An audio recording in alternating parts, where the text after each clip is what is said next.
Hey, it's Arroe, and this is Podfest, episode number 20. 3 back-to-back conversations with real people we know either through entertainment, politics, science, medical, or by helping us put our lives back in order. They're played back-to-back. I've learned that podcast listening isn't always about a 4-minute song. The lyrics we share in this everyday world make being a part of this new age of content incredibly special, and these guests always bring their story. Podfest number 20 features my 2017 conversation with Justin from the group Dishwalla. At that time, they were working on Jupiter Road.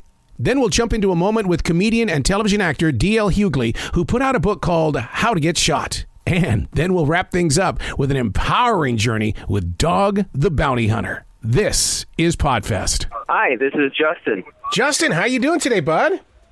Great. You should be out celebrating the sound of this new album. I mean, this is really a great expression of sound. Oh, thank you very much. I think we're getting a pretty good reaction to it, and we're kind of enjoying all the positive feedback from everybody online.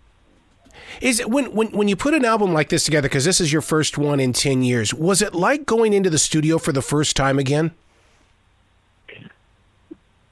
You know, it's funny you say that. In a lot of ways it was like going back to the studio for the first time, but we were very careful in premeditating how we wanted the experience to be. And so we wanted to make it unlike any experience we'd ever had before recording. And so we intentionally wanted to avoid going into a sterile studio and kind of being devoid of kind of artistic influence, and that's why we chose to go and record the album out in the middle of the desert. Yeah, that had to be quite the experience, because that right there is, I mean, that puts you in a whole completely different vibe. Yeah, the vibe was, you know, we had an idea of the vibe we wanted to create for ourselves, but when we were out there, and you know, it was like living in the biodome without Pauly Shore, and you know, it was this beautiful experience. It ended up being a lot more creative and influential into kind of our recording process than we had anticipated. We would record all throughout the night with the doors and windows open and the warm kind of desert air. And imagine drums and amps blasting out into the black of the desert with nobody around for miles in every direction, and able to record like that for weeks. It was a really special process. When you describe it that way, that takes me right away to the song Sirens, because you can envision it as you're listening to it, and that means a lot to a listener when we can picture things. Yeah, you know, and the song Siren, it was, you know, like all the songs, or at least most of the songs, were all kind of developed or demoed or worked on before we landed out there to actually track what would become the album. But that song in particular, I think, really grew its legs and the vibe and the essence of it while we were out there. Before that, I think it was kind of fundamentally a different song, and the desert really influenced it. And I think Rodney in our band, he kind of called it desert rock, is what we were doing out there. And I think Sirens is a perfect example of that. When you put a project like this together where your fans helped invest in bringing it to life, what was it like on your side of it that you knew that your backing were the people who've always backed you up? Say that again, sorry? In other words, the wasn't it fan funded? Yes, part of it was fan funded, and it turned out to be a beautiful experience. We didn't want to do the whole Kickstarter thing where we were, you know, trying to raise money to create it per se, because we didn't really need the fans to help us pay for it on the front end, but we definitely wanted fans to have who, you know, had been along with us all along to participate in the creation of it with us, and allow them early access to not only the music, but, you know, some stories and all the behind the scenes kind of video and stories that happened while we were creating it, or at least on the back end of the creative process. I love the idea that you brought the fans in, because you guys have always created the sight and the sound of so many of our soundtracks. And when you guys first appeared on the music scene, I mean, you helped shape a new age for us. So I love the idea that fans can be there for you guys as well. Okay, and they were there for us, and they were, you know, we shared a lot of kind of album cover concepts with people, and you know, they were there all along. They were there to see, you know, that they got some videos of us kind of, you know, making the sausage, so to speak, in behind the scenes while we were doing it, and it made it fun. You know, we're out in the desert, kind of all alone, but as we're, you know, live streaming to some of these people and posting to them and getting their feedback, it was kind of a really awesome communal experience. I'll tell you the song that made me crank it up really loud and listen to it over and over again. Don't Fade Away. Don't Fade Away. That's your big loud crank it up. That's song, my go-to song, dude. I mean, what happened on Don't Fade Away? You know, Don't Fade Away.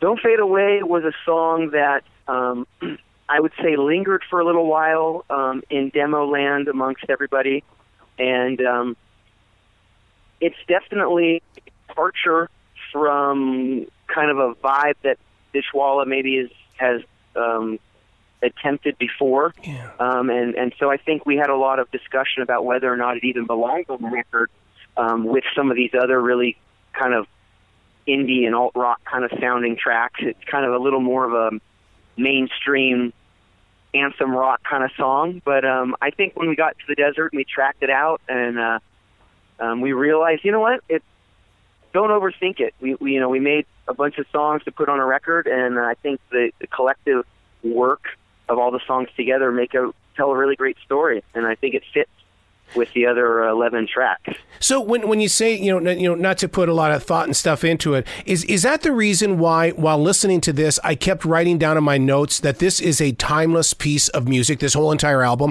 In other words, I can't sit there and say this is from 2017. It's going to be 2040, and it's still going to sound fresh. Wow, thank you very much for saying that.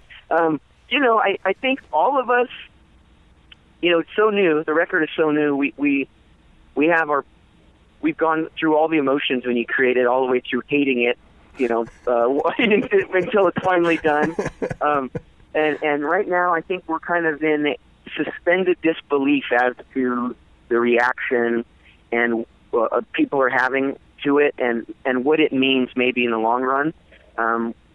But I'm glad that you think it's timeless. I would like to think that the music is timeless, and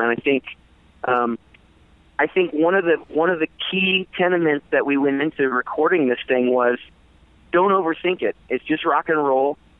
Don't over-record takes. Don't overthink the process. Let's write some great songs, get them down, and put them out. Don't over-sterilize the music. Don't over-edit it, and just over-contemplate it, because I think that the best stuff has a lot of mistakes in it.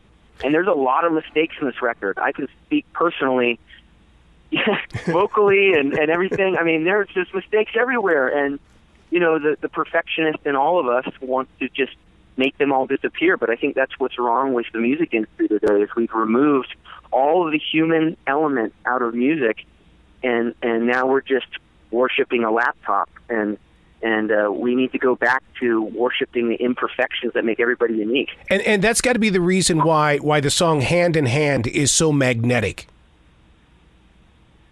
Hand in Hand, you've got great descriptions for these songs. Magnetic is a I'll take it. That's a song that, again, was an organic writing process, and it constantly evolved while we were recording it.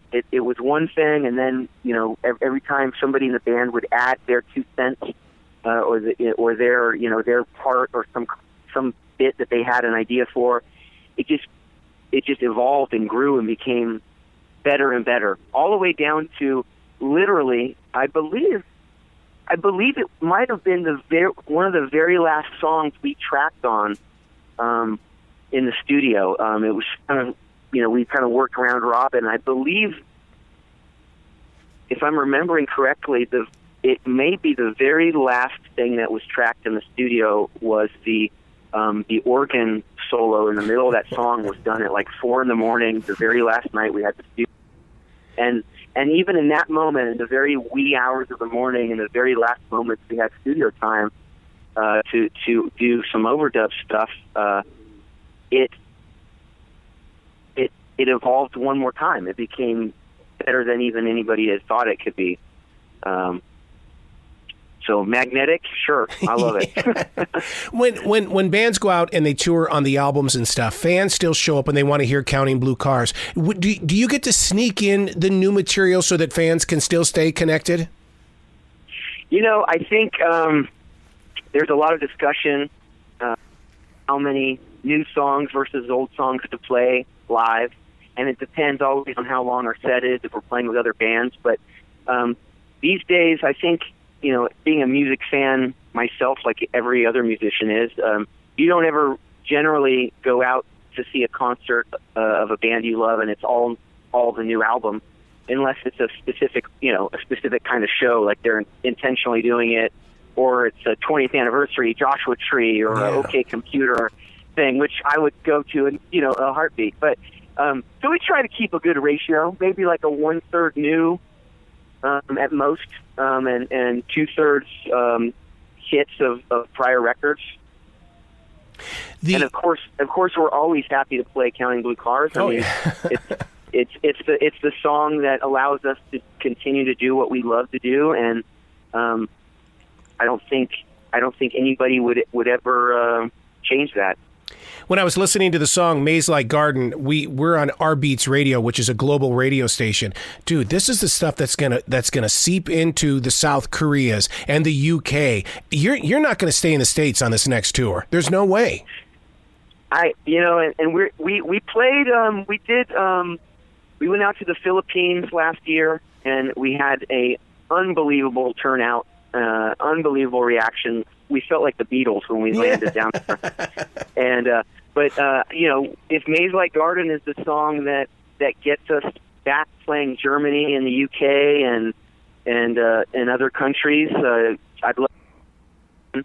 Man, that would be fantastic, and it's definitely on our radar this year. To grow in this way, I mean, every step that you've taken along the journey, I mean, I'm not going to ask the question, was it worth it? Because you're proving to us time and time again through the album that it was worth it. But what would you have tried differently?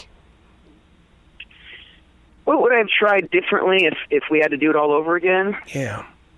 Or would you? Is there even room for something that's different?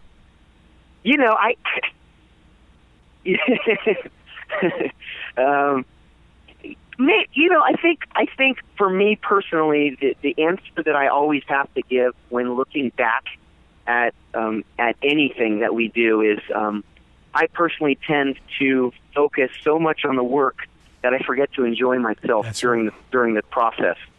And so if I had to look back at it again and do it again, I'd say, hey, lighten up, maybe enjoy yourself a little bit more. Not that it wasn't enjoyable, but you get so focused on the task at hand. It's sometimes it's good to just take a step back and goof off. Do you ever get to have real memories, like being in radio for 37 years? If I play a song, I have memories of that radio station where I played that song. Do you get to have any real memories with your music?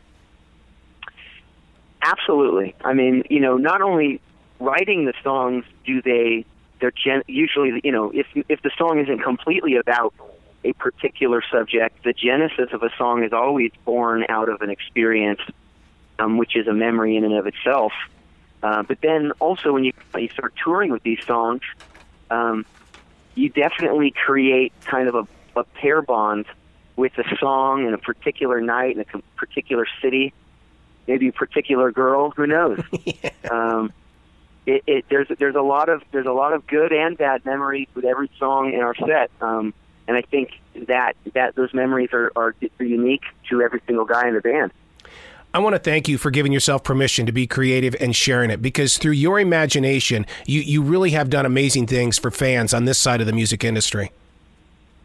Oh, well, we want to thank everybody who continues to listen, because it allows us to continue to do this. And at the end of the day, I mean, what else is there but, music and people? That's right. Justin, thank you so much for your time today. All right. Thank you. We're on our way to Philadelphia right now. I'm just about getting to the airport, and then we got a gig tomorrow in Philly. So we're trucking on. When you guys going to come down to the Carolinas? We are playing North Carolina. I think we're playing North Carolina next month. Nice. Jacksonville. Oh, very cool. Very cool. Well, looking forward to seeing you guys up on that stage again, because you guys really do put on a great show. Great. Thank you very much. And we'll speak again one day. You bet. Be brilliant. Take care. Bye. Bye. Good morning, DL. How are you doing today, sir? Well, I'm excellent. How are you, young man? Fantastic. Hey, before we even take a step, I want to congratulate you on 33 years of marriage. Dude, not everybody can say that. At all. Jesus, I'm actually here with her right now. But yeah, congratulations. Thank you very much. I appreciate it. So what would you think is the secret to that 33 years? Because there's a lot of people that can't even make it to 2 years. Well, I'm gone a lot.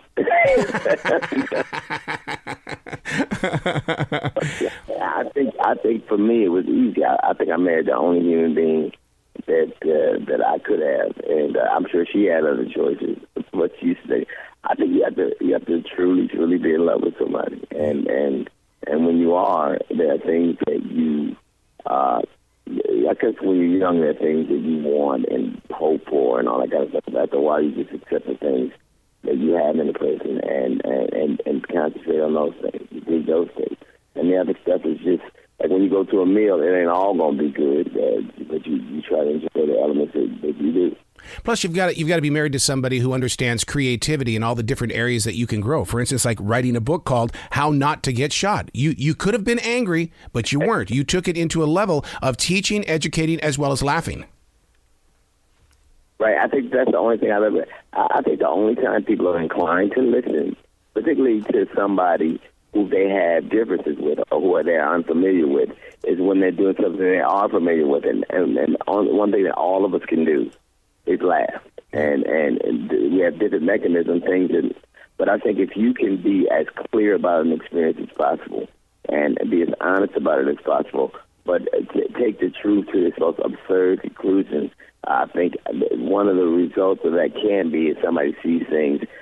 First, obviously, the initial result is that they laugh, but perhaps they learned something they weren't aware of and did it when they weren't necessarily inclined to do. So I think that's the position I wrote the book. I just wanted it to be funny and ironic and not an indictment of society, because I think that once people feel they're indicted or backed up in the court, they become more defensive, but an introspective look at it. So it came out a year ago in hardcover, and now it's in paperback, and we actually just sold it to Comedy Central as a TV show, a 6-part series. So it's something I'm very proud of.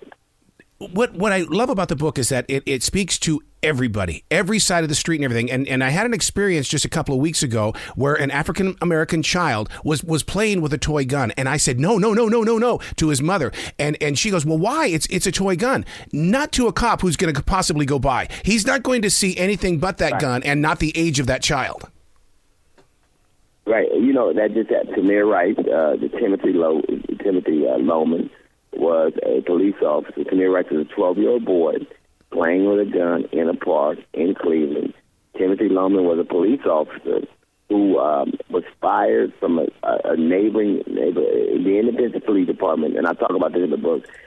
He was fired. He actually resigned from the academy because he was going to be fired because he was such a poor police officer. The police chief of Independence said that no amount of training, like even on the gun range, he would cry and he was erratic. And the police chief said that no amount of training could make him a viable officer. Lasted 15 months later, he's hired by Cleveland without a background check. Gets a call from somebody 911 saying there's a kid I think it's a toy gun. Too, they even told the 911 operator that he dropped up within 5 seconds, shoots the kid dead, and his excuse was, I thought it was a real gun. But in Ohio, and he thought he was a kid, but he thought he was a man. Yep. But he actually was a 12-year-old boy. And even if he did think he was a man, Ohio's a state where you can open carry. You can have a gun. Men in Ohio walk around with AR-15 strapped to their backs. They can do it. Why wasn't your first question, you have a license for that gun? Are you a legal gun owner? Instead of you shot him. And he was acquitted. And these things get frustrating. And now he's trying to get his job back, which is crazy to me. But rather than be frustrated about these things and angry about these things, which obviously I am, I put it in I had a conversation about these things in a way that I think lets people breathe and have they're more open to hearing an experience if you're ironic or funny about it. There's so much insight in this book. I mean, you bring your street smart right to these pages. Did you know during those days that you would one day become the teacher in 2019? No, man. No, but I do have to thank Megan Kelly because she was such a horrible person for that interview. I went to Fox and talked to her. We had such a big fight about it. And she was always the same, well-intended. Well, if the police, if he had only done this or if she had only done that. We live in a society right now where a viable option is you need to teach children to respect the police. So it's more viable for society to teach a 12-year-old you can't even get to make up his bed a level of respect that makes him safe to a fully trained police officer. I think that's an ironic look at the society where we put the onus more on the child than we do on the professional that we invest money in to protect our society. So, but I think rather than holding society, to judge, I hold a mirror up to them, and hopefully in a comedic way, and hopefully they laugh, they learn, and we could get a little more clear in society. The book we're talking about is How Not to Get Shot. I love the way that you bring your truth and honesty to this book, but I also love the way that when you go on to the Breakfast Club with Charlamagne and everybody, my God, dude, you bring the love and the truth to the people. How are you so open like this? I think that I've had any number of experiences, and I am not necessarily afraid to have an opinion that somebody might think was a dependent diversion from the group. I don't have an opinion by committee. I have an opinion. I'm very selfish with my ideas, and I'm not afraid to hold them up to judgment. I'm not afraid for people not to like me. So it's just, but I truly do love humanity, and I love making people laugh, and I love making people, and I love having conversation with people. So all of those things make it easier for me not to. I'm not. I don't take myself way too seriously. So it's easy for me. When you say you don't take yourself too seriously, what that does is that shows who the artist is inside of you. Where else is your creativity growing? Because we know you're an author, we know that you're a comedian, we know that with the TV shows and stuff like that. How come I've not seen you in music? Because you speak so eloquently, and plus you're also very much in tune. Well, I tell you what, if you heard me sing, you would never answer. But here's the thing: I think it all is the same thing. But to me, ultimately, they're the same thing. Like my gig is my perspective. So whether I do it on the radio show or the TV show, like we do the radio show and the TV show at the same time. And I'm writing another book where I'm trying to declare a peace treaty between America and people of color. That's a very funny look. And I'm very I have these notions of things, but I've never had a notion to write any music. That my youngest daughter, she writes music, but to me, it's just a foreign thing. I've never had that notion, but I guess it's kind of all the same wellspring of material, but it's never came out lyrically like that. Well, what about a children's book? Would you ever do one and speaks the street as well with the truth, but done in? I actually would write a children's book. I think, but I would have to have like my oldest daughter's getting married in September, so ultimately I'm going to be a grandfather soon. So I would hope that interaction would spur some level of a conversation I'd like to have about that perspective. But it would have to be something I was like, a light bulb would have to go on. But it is something that I have thought about. Like I remember that book, Go to After Sleep, it was huge. It was hilarious to me, and I could write a book kind of in that vein. Wow. But it just hasn't been a place I've gone yet. But I've actually thought about that a lot. Wow. Well, the releasing of How Not to Get Shot in paperback comes at a beautiful time, and it really needs to be pushed out there for people to read. Congratulations on that, Guy. Thank you so much, man. I appreciate that. Thank you. Please come back to this show anytime. The door's always going to be open for you, DL, especially when you come back to Charlotte and all that kind of stuff. Thank you, man. That's one of my favorite series, so thank you so much. Hi, Doug. How you doing today? Good, brother. Arroe, how are you doing? Doing very well. Man, no matter how often Hollywood tries to prove that crime makes people rich and famous, you and your family have been selected to re-educate America and the world, dude, and I can't thank you enough. Oh, thank you, bro. That's a very nice compliment. Thank you. It is amazing how you guys, and where you get the confidence to do this is beyond me, but how you can step into especially with your grandchild now involved, how are you finding the strength to continue moving forward? Well, this is 40 years, I think, so it's a natural progression. You know what I mean? It's not, it's something that you're called to do. I mean, as you do, you're called to do what you do. And by the way, you do it very, very well. So, it's just something that comes naturally. You're born for that. You know what I mean? Yeah. When you talk about being called to do it, many people say that they found God in prison. How many people have found God through you? Oh, I don't know. I think most of them already knew there was one. They just see signs of it. Manifestation. Is that the word? Mm-hmm. Through me. You know what I mean? So I think that you're led by each single one. I've never said a prayer to God and say, why did I meet this guy?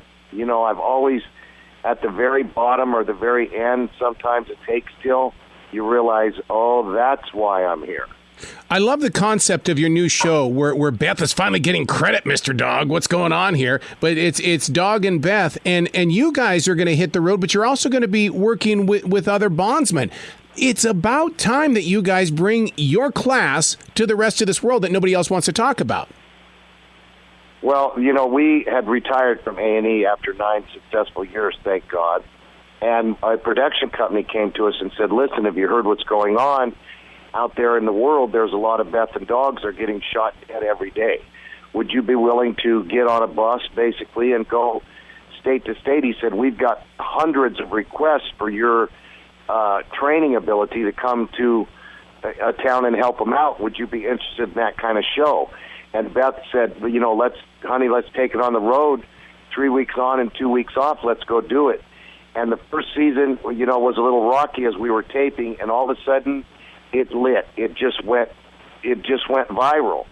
We started catching every one of them. We started training these people. We started saving lives. And we're into our second season. It's holding its own against college football on Saturdays, and we're having a ball. So, and we're not afraid to go to places where, angels dare not trod, in cities that we don't know nothing about. Because we get out, we catch the guy, and the cops are like, "Wow, we don't even come down here." We're like, "What?" Because we don't have that built-in fear. So, it's amazing. In radio, I get the opportunity to write and produce advertising for the bondsmen, but they all still want to come across as bullies. But yet, I don't see that concept coming through you. Well, most bondsmen, brother, it's in the United States Constitution that you have the right to bail, you have a right to a lawyer. That's not my fault because the Constitution gives that person who is in jail a right to get out.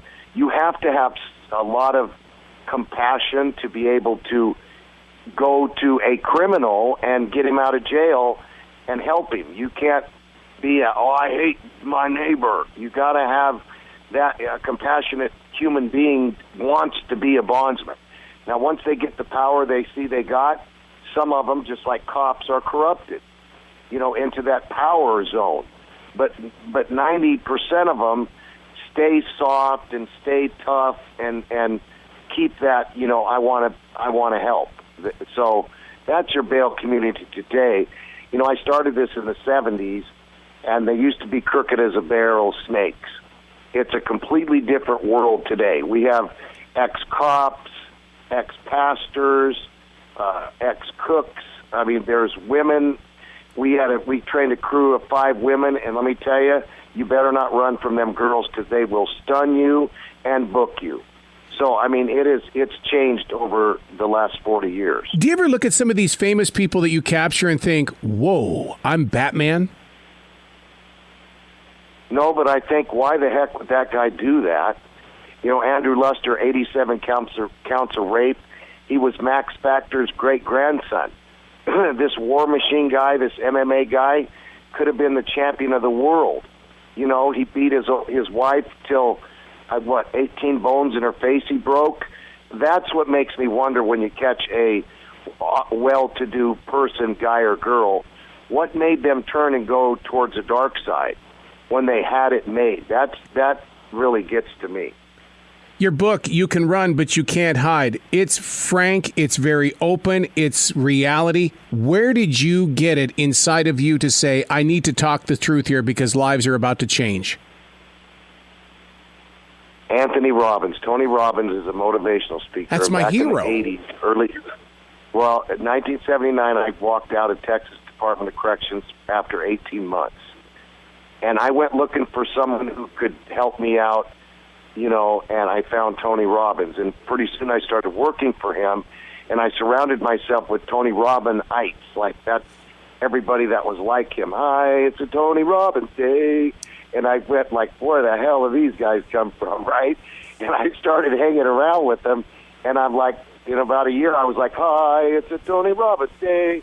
And I became that. I became a happy guy, and I knew that my calling was helping the less fortunate, and it so happened to be the criminal part, the devil's herd, in my life. And I don't think I would, besides being a pastor of a church, pick any other profession. Well, it's through you that we have great leadership on the back streets of America, and I can't thank you for enough for everything that you and your family have done for us. Oh, thank you, bro. That's very, very cool you say that, brother. Thank you. You enjoy your day today, okay, sir? You too, sir. Thank you. God bless you, brother. Thank you. Thank you.